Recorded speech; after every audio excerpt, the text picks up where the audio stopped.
Okay, so just real quick, I'm going to talk about this. I'm in my car, I'm about to go to a rotation, so I don't have much time, but I'm going to talk about Jones' thing. A lot of people were confused about this. So, first off, we're talking about atropine here. Atropine is an anti-muscarinic drug. So, this means that it's going to bind to a muscarinic receptor and block it. What that means is, for this one here, when you block the acetylcholine receptor, you're going to cause, obviously, the opposite effect of acetylcholine. But not initially, and I'll explain why. So first off, we need to figure out what acetylcholine does in the heart. Well, it decreases heart rate. So let's talk about that. When you have large amounts of acetylcholine, remember, you should have a decreased heart rate. So let's keep that in mind when we talk about this. So what would an anti-muscarinic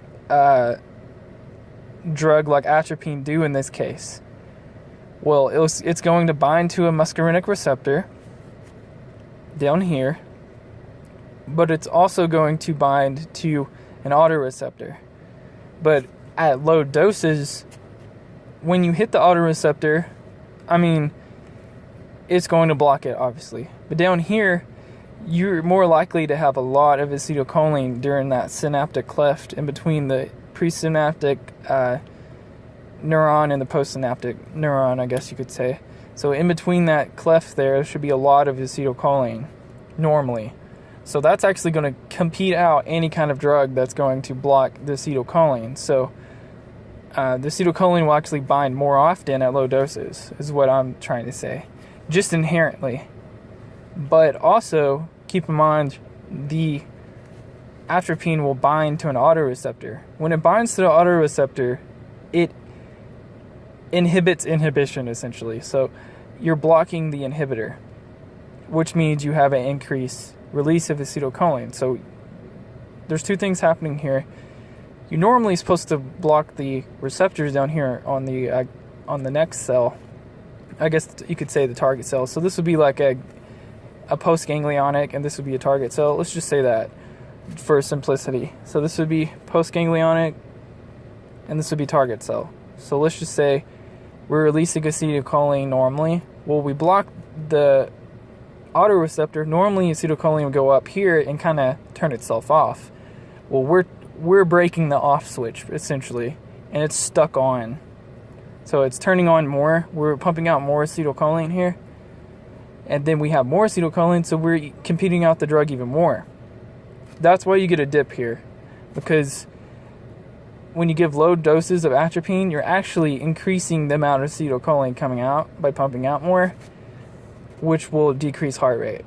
Because you have an increase in acetylcholine. You have a lot pumping out, so you have heart rate going down. So you have a drop in the effect here of the drug. So the drug actually has an opposite effect initially. But once you get enough at whatever concentration is about right here, so about whatever, I don't really know what concentration it is. So down here, so whatever, between 1 and 10, whatever is right here, you're going to start to see a change in the effect to where the effect's going to go up. And what that means is the drug's actually working. So that means that you're actually going to be decreasing the heart rate. So the effect will increase.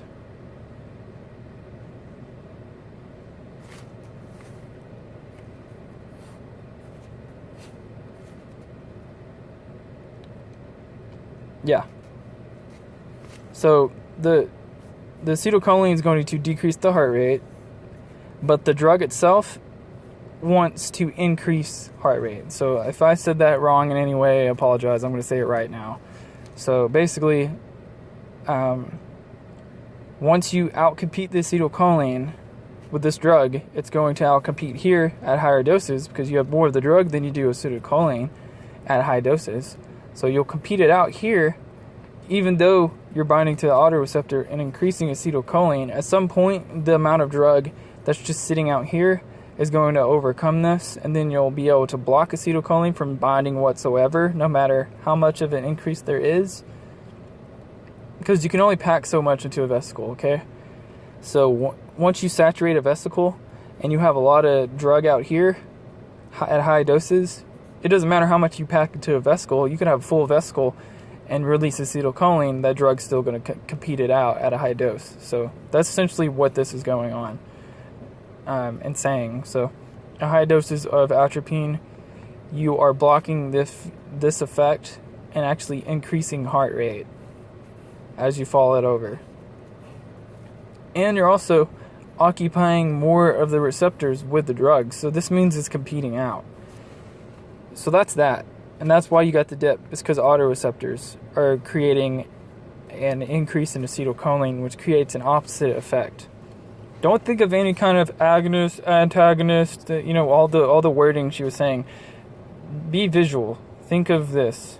Don't think of the wording. The wording is what's confusing people. So if you can know it visually, you can break down the wording later. So just know it visually, know what's going on. Just know that at low doses, the autoreceptor is increasing acetylcholine. You don't have enough dose to compete out, so you have a dip. Then, at high doses, you're still blocking the autoreceptor, but the vesicles are packed and full, but it doesn't matter because you have a lot more of the drug sitting there waiting to just destroy and conquer, basically. And then you get an opposite effect, which is to increase heart rate. Different thing over here, okay? This is because acetylcholine causes an increase in salivary secretions. Also keep in mind I don't know why this is this way, but this graph is the worst graph I've ever seen on this axis. So basically what we're doing here is we're trying to block salivary secretions by using atropine. So atropine still does the same thing it does here. It's going to block acetylcholine. It's just whether or not the acetylcholine causes the increase or decrease of something will change the effect of the graph and all that. So what I mean by this is our effect is salivary flow or salivary secretion. So there we go. So our effect we're working on is salivary flow. So just keep in mind that if acetylcholine were to bind, salivary secretion should go up. Well, you notice something? At the beginning it goes up. So that stands the reason that initially we have an increase in acetylcholine. And remember what that means. This right here. So we still have the same thing going on.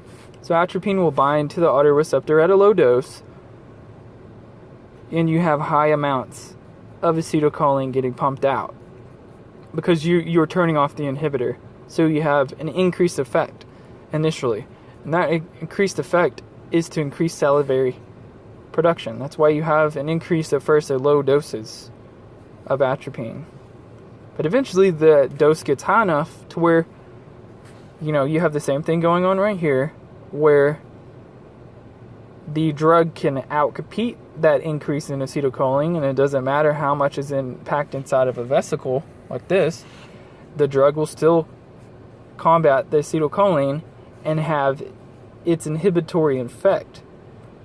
So this is a muscarinic, anti-muscarinic drug, so it will have the opposite effect of acetylcholine when it competes out acetylcholine. So this means if we compete out acetylcholine, we will decrease salivary secretion. So as we compete out acetylcholine, so we're still binding to autoreceptors, but it doesn't matter how much is being produced.